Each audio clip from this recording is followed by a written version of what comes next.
Sakti, NIM 1919103010113, jurusan Teknik Sipil, Fakultas Teknik, Universitas Negeri Jember. Jadi aku di sini bakalan nge-vlog, dan ini adalah vlog pertama aku, dan maaf jika vlog ini masih belum bisa seperti vlog-vlog yang lainnya karena aku masih noob. Dan vlog ini bertujuan untuk memenuhi UTS mata kuliah ilmu ukur tanah. Jadi sebelum itu aku mau tanya kabar kalian dulu kayak gimana, karena saat ini kita harus stay di rumah. Ini buat kepentingan kita bersama, jadi kita harus stay di rumah. Ngomong-ngomong nih mengenai ilmu ukur tanah, apa sih ilmu ukur tanah itu?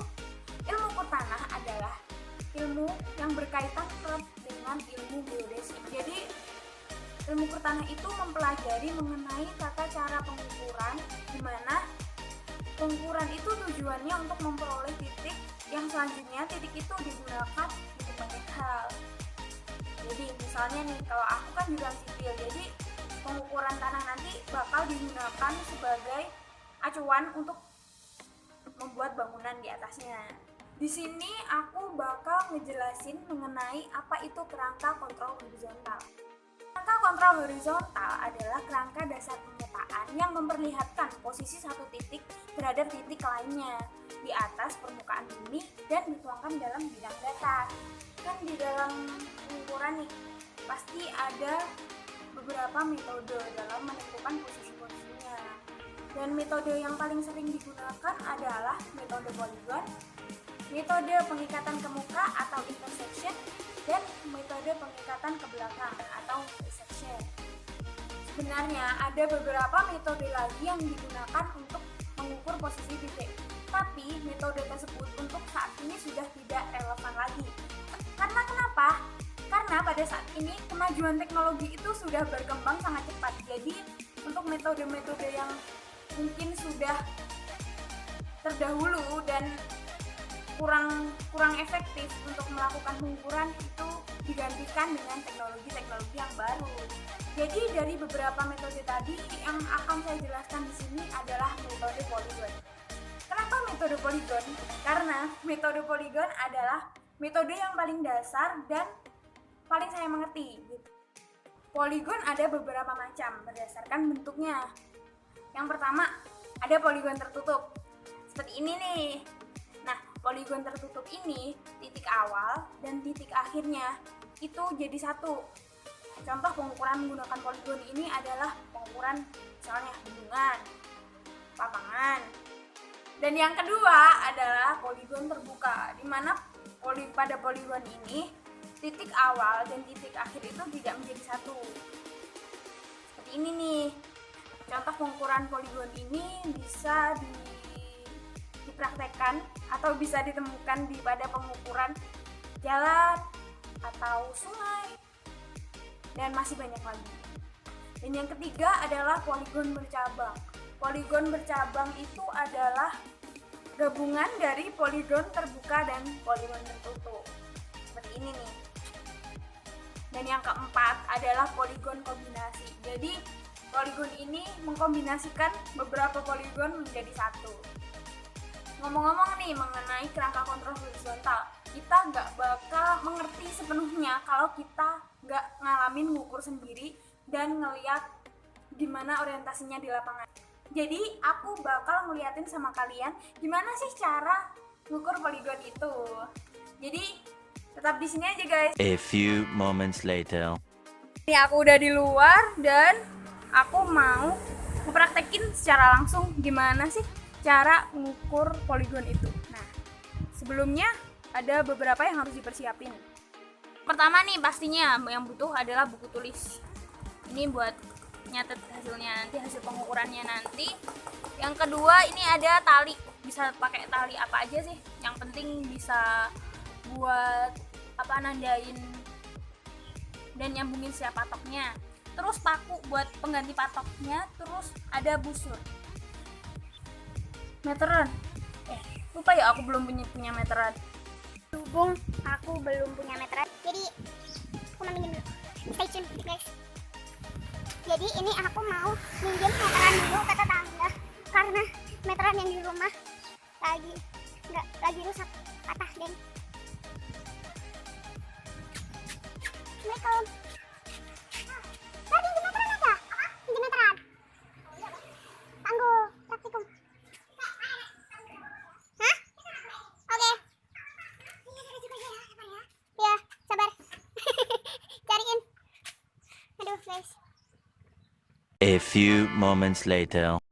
Lengkap semua alat-alatnya. Sekarang maka yang pertama kita pasang dulu patok-patoknya buat dimana titik-titik yang mau kita ukur. Pertama itu kita pasang patok dulu pakai paku, terus kita sambungin dari titik-titiknya ini pakai tali.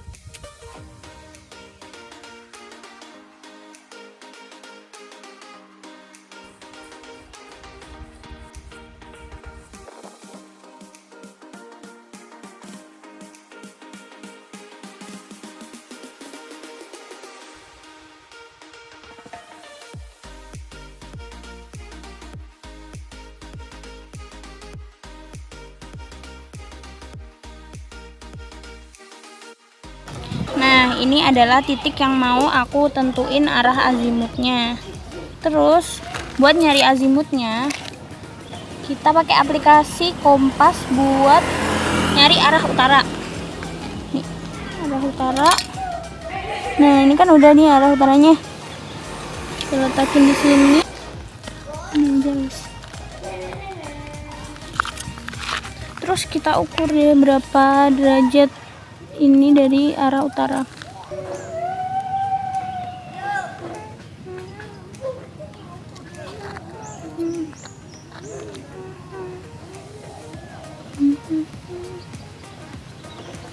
Ini ketemu ke arah azimutnya yaitu 120 derajat. Nah, tadi kan udah selesai nih ngukur dari sudut azimutnya. Lanjut kita ngukur tiap sudut antar titiknya, terus lanjut ngukur panjang tiap titik.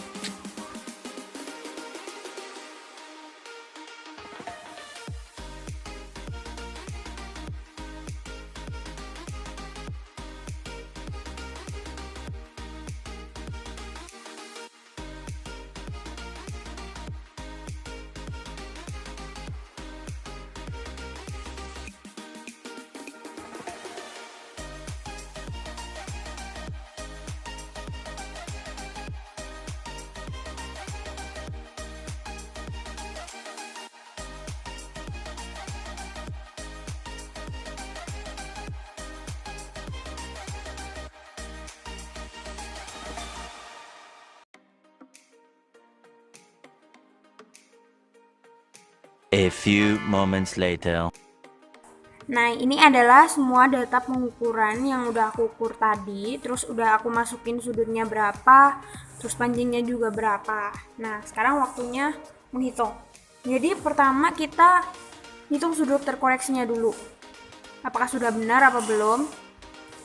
Sudut terkoreksi rumusnya N, yaitu jumlah titik dikurangi 2 dikali 180 derajat. Nah, ini kan jumlah titiknya ada 5 dikurangi 2 dikali 180 derajat. Jadi ini 3 kali 180 derajat sama dengan 540 derajat. Terus kita jumlahkan juga sudutnya yang ada di sini sama dengan 540 derajat. Berarti ini udah sama sudut terkoreksi. Ini udah benar. Oke. Terus selanjutnya kita nyari azimut. Kan azimut sudut AB-nya ini udah diketahui nih, 120 derajat. Nah, berarti ini azimut AB dengan 120 derajat. Sekarang nyari azimut BC. Rumusnya pakai azimut yang AB dikurangi sudut yang ada di B. Sudut yang ada di B terus ditambah 180 derajat. Jadi ini 120 derajat dikurangi ini 120 derajat ditambah 180 derajat sama dengan 180 derajat. Terus dilanjutin sampai azimut EA.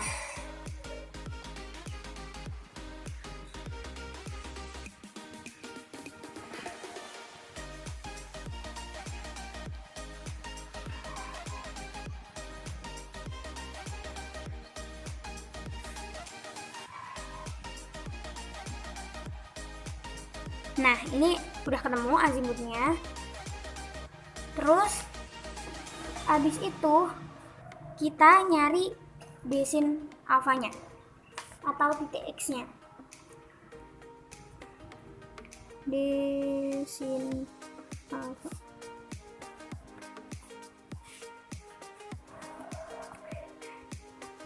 Desin alfa. Berarti dia itu jaraknya ini AB.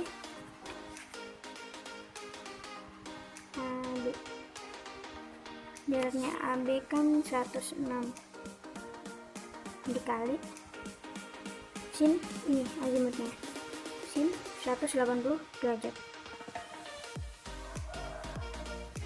Maaf 120 derajat sama dengan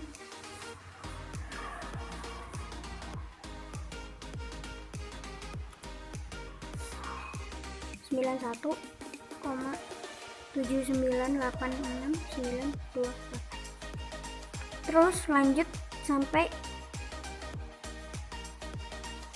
EA.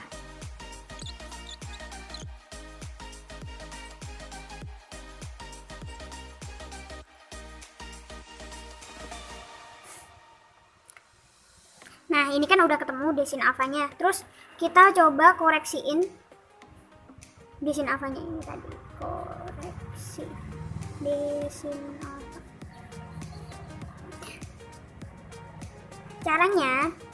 Caranya koreksiin ini pakai rumus panjang A ke B, panjang AB dibagi panjang total,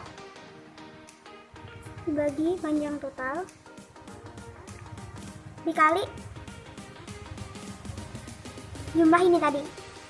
Nah, ini dijumlah dulu, hasilnya min 5,339 dikali ini min 5,82798839 sama dengan min 0,76499. Terus dilanjutin deh.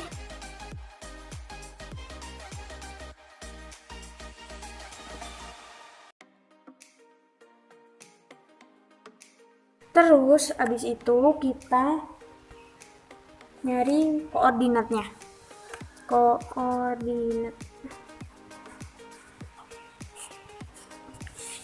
Jadi misal X1 ini aku buat 0, terus Y2, Y1 sama dengan 0.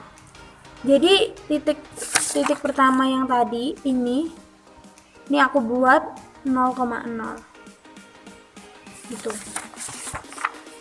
Terus dimasukin untuk buat nyari X2 sampai X selanjutnya sama Y2 terus sampai Y selanjutnya. Pakai rumus X1 ditambah D sin alfa dikali D2 per sigma D fx. Ini kan rumusnya koreksi nih. Ini adalah rumus koreksi dari desin alfa. Jadi tinggal kita masukin aja X1 nya 0 plus desin alfanya X2. Desin alfanya X2 ini 0 plus 0 dikali Terkoreksinya min 5,829 Nah, ini jadi hasilnya 5,82988,329. Terus lanjut kita nyari X3 sampai XX selanjutnya. Nah, ini kan udah ketemu nih dari X1 sampai X5. Lanjut kita nyari Y-nya. Y1 sama dengan 0. Kita nyari X2. Sama nih rumusnya kayak yang X1 tadi.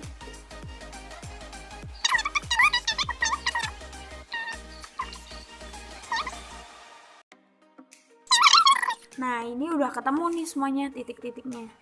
Jadi koordinat semua ini koordinat titik A, titik 1 berarti 0,0. Terus koordinatnya titik yang kedua berarti 5, ini dan Y-nya ini. Kayak gitu. Jadi kalau misalnya nih kalian mau masukin koordinat yang mungkin lebih bisa digunakan buat wilayah, mungkin wilayah dalam skala besar, jadi bisa pakai koordinat yang ada di Google, lalu dikonvertkan, ada aplikasinya, itu bisa, mungkin nanti koordinat wilayah itu bisa dicari di mana aja. Jadi itu tadi penjelasan mengenai kerangka kontrol horizontal beserta praktik cara pengukurannya beserta perhitungannya. Jadi aku harap video ini sangat bermanfaat dan bisa memenuhi mata kuliah ilmu pertanahan aku. Jadi mohon maaf bila ada kurang dari video-video aku sebelumnya. Dan akhir kata, wassalamualaikum warahmatullahi wabarakatuh.